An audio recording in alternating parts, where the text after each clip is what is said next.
Hey guys, it's Rodimus Primal. I am back with another video, and today I'm reviewing for you not one, but two Transformers games. But these games are so obscure that you probably never heard of them. So, without further ado, let's transform and roll out.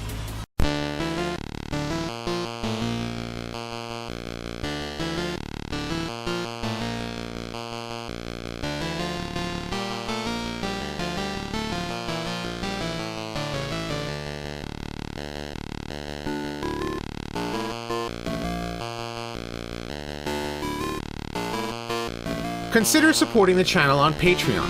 For as little as $1 a month, you can help us bring you more content like this.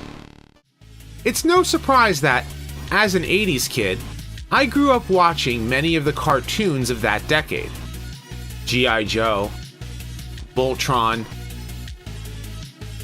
Teenage Mutant Ninja Turtles, and of course, the Transformers. I also grew up on video games. While my parents owned the Atari 2600, Intellivision, and ColecoVision, the NES was my first console. Games like Super Mario Bros., Mega Man, and The Legend of Zelda were mandatory. Some of my favorite cartoons even had games based on them. However, the NES was missing the infamous Robots in Disguise. While the Japanese Famicom did have a Transformers game, it was never released here in the US. Probably for the best, but that's a discussion for another day. The Commodore 64 was an extremely popular home computer at the time, and it had a lot of awesome games. It also had two cassette-based Transformers games.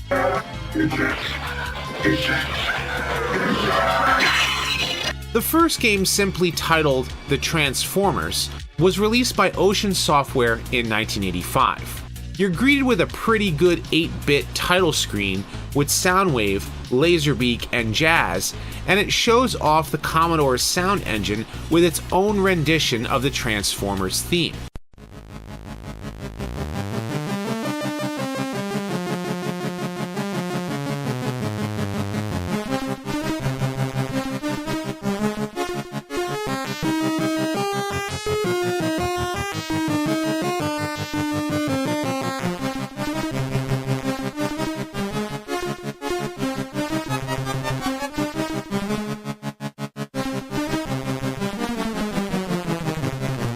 From there, you get to select your character.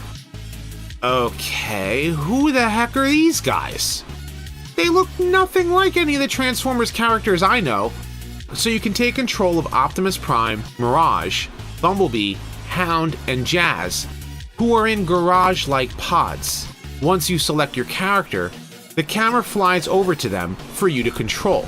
You can move left or right, climbing staircases while you can fire on enemy Decepticons. Each Autobot has a limited amount of energy and ammo, so choose wisely. Since the game is just a giant maze of walkways on what appears to be Cybertron, you can fly around too. That's right, the Autobots can fly in this game.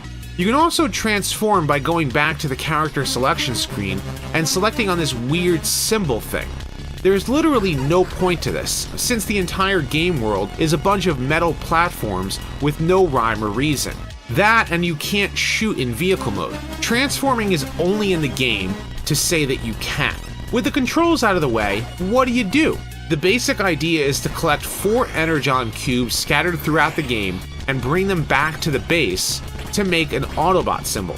You then get a bunch of points, and the game goes on in a continuous loop of getting 4 Energon cubes over and over again. I know, real fun, right? Only each time the Decepticons become more difficult to kill. Speaking of Decepticons, it appears to be multiple versions of Megatron, Starscream, or some random Seeker Jets. Okay, I guess that's Ravage. I don't know, they just seem to be a bunch of random Decepticons to me. And they can fly around really fast. If you just sit there, they can kill you rather quickly. Which brings me to the odd physics of this game. Pretty much everything kills you. Fly around and crash into a ceiling, you die. Land on a diagonal platform, you die. You stop where you are to select a different character, you die. You drive in car mode too fast and fall off a cliff, you die. This game can die! The next Commodore 64 game, Transformers: The Battle to Save the Earth, was released a year later by Activision, with its own variation to the Transformers theme song.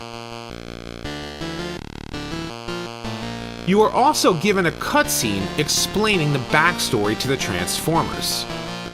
Locked in mortal combat, they spiraled down into Earth's gravity field and crashed. All remained quiet as they lay dormant for millions of years.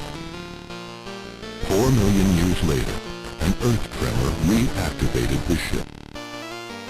The robots were repaired in the form of modern machinery.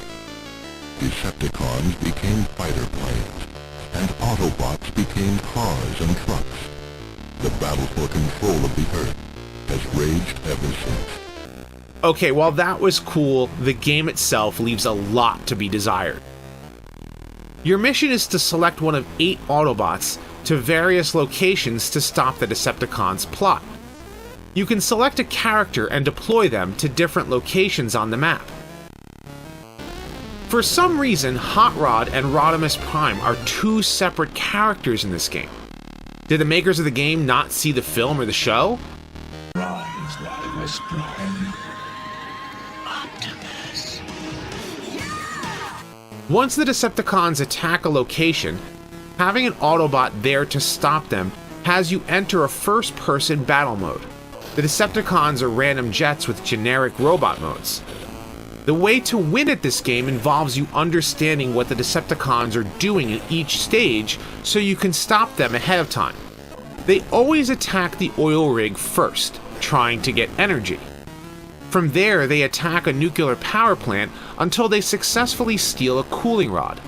This is then brought to Dinosaur Park to power up this robot dinosaur.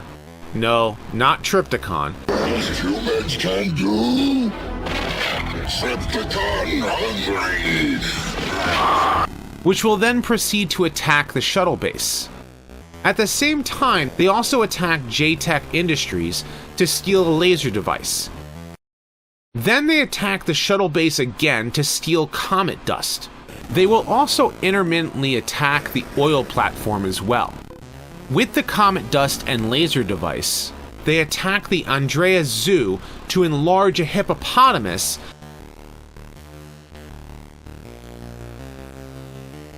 to attack the pipeline junction, which, once destroyed, allows the Decepticons to steal the oil. Wait.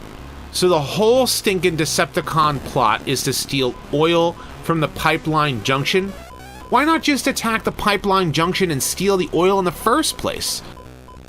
This must be one of the most excessive ways to make the game longer than it needs to be. This is worse than Megatron's plot device of the week in some of Season 2's episodes. This is also worse than both BOT and Carnage in C minor combined. What was that? That was heaven. The purest, most vibrant, most perfect harmony I've ever heard. Okay, so how do I win? Basically by deploying a single Autobot to a location. You fire on Decepticons gaining points until all of them are blasted away, or until they achieve their stage victory. Once the battle is finished, you can send that Autobot back to base to recharge, while another Autobot is ready for the next battle at the next stage. The Decepticons will always achieve their goal to get the next part of their plan along until the Hippo destroys the pipeline junction. The only way to win is by blasting Decepticons away, gaining points with each one you kill. To stop the Hippo, start blasting the pipe on the right until it's destroyed and the game will end. If you have more points than the Decepticons, you will win given a rank on how well you do. Overall, this game is just as bad as the previous one.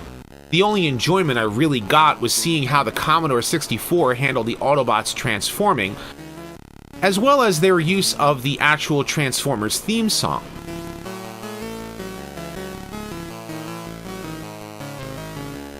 The battle system could have been used for any game, and deploying them was really confusing unless you knew exactly where the Decepticons were going to go next. At the end of the day, both games are rather terrible. The only real reason you'd want to get them is for collecting.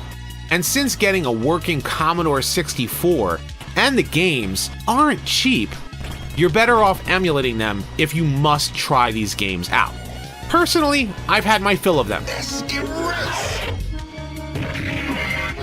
My tapes. You've erased my tapes. But what do you think? Have you heard of these games before? And if you played them, did you enjoy them? Or do you agree that they're really bad games? Leave your thoughts in the comments section below. I hope you've enjoyed this game review. If so, like and subscribe. I want to thank my patrons for all your support. I have more videos like this coming soon, so stay tuned. And as always, until next time, till all are one. Not just the Matrix Cup. A missing part of myself. And that's the point, son. No matter who carries the Matrix, that part's what you'll never lose.